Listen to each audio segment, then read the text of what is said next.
زیادہ سے زیادہ قرآن کی تلاوت کریں، چونکہ یہ جو مہینہ ہے یہ نیکیوں کی جو فصل ہے وہ کاٹنے کا مہینہ ہے۔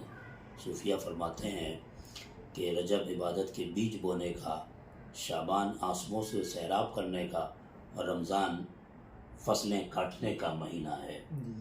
تو آپ روزہ رکھیں اور ساتھ ساتھ آپ قرآن کی تلاوت کرتے رہیں، ہم وقت آپ کی زبان پر ذکر ہو، ذکر و اذکار ہو، ورد و وظائف ہوں، اور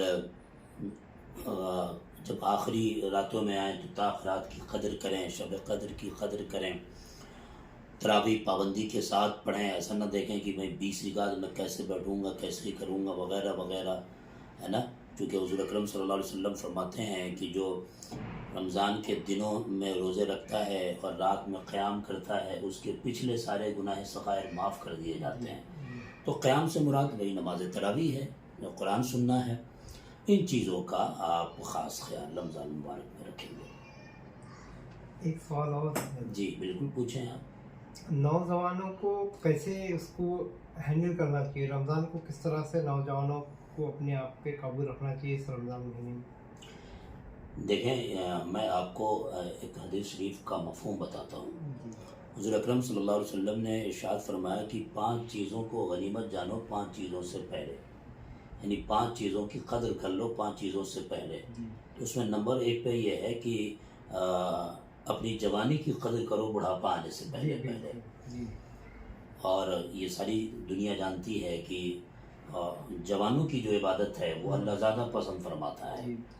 آپ اس وقت جو طاقت رکھتے ہیں، ظاہر ہے وہ بڑھاپے میں آپ نہیں رکھ پائیں گے، اس لیے کہا جاتا ہے کہ سجدے کر لو جوانی میں، کہیں بڑھاپے میں ایسی بیماری لاحق نہ ہو جائے کہ تم سجدے بھی نہ کر پاؤ۔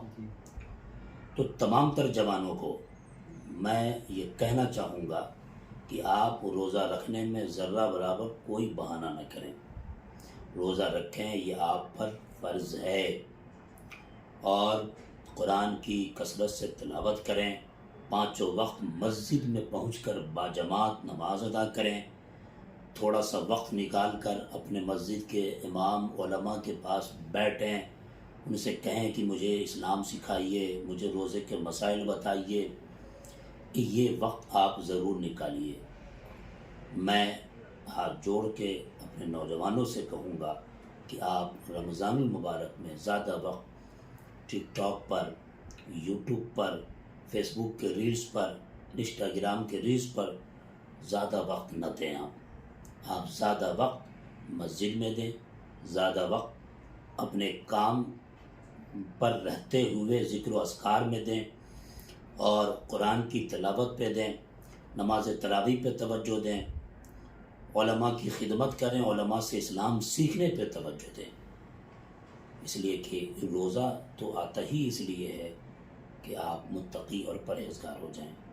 میں آپ کے اردو سفر کے ناظرین سے کہنا چاہوں گا کہ رمضان زندگی، اپنی زندگی رمضان جیسی بنا لو، موت خود بخود عید جیسی ہو جائے گی۔ ماشاء اللہ۔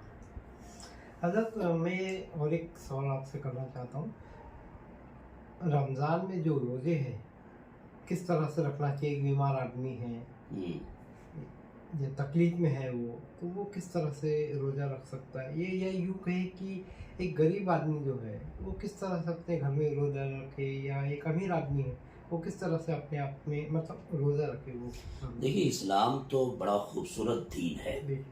اسلام بوجھ نہیں دیتا ہے اپنے فالوورز پر۔ شریعت جو ہے، آپ دیکھیے، آپ اگر جو بھی اسلام کو جانا وہ قربان ہو گیا۔ اس میں امیری اور غریبی کیا؟ روزہ رکھنے میں امیری اور غریبی کیا؟ صبح سے لے کے شام تک، میں کس طرح کا ہے؟ صبح سے لے کے شام تک بھوکا رہنا ہے، اور جمع سے دور رہنا ہے، ہر وہ چیز سے دور رہنا جس سے روزہ ٹوٹ جاتا ہے، اس سے اپنے آپ کو دور رکھنا ہے۔ یہ امیر بھی کر سکتا ہے، غریب بھی کر سکتا ہے۔ ہاں، یہ ہے کہ افطار میں ظاہر ہے کہ پیسہ ہے، امیر ہے تو وہ زیادہ افطاری کا سامان کرے گا، غریب ہے تو زیادہ نہیں کر پائے گا۔ تو اب یہ دیکھیں کہ ہمارے یہاں کھجور سے یہ سنت طریقہ ہے افطار کرنا. آپ کے پاس نہیں ہے تو آپ کھجور سے پانی سے افطار کر لیں.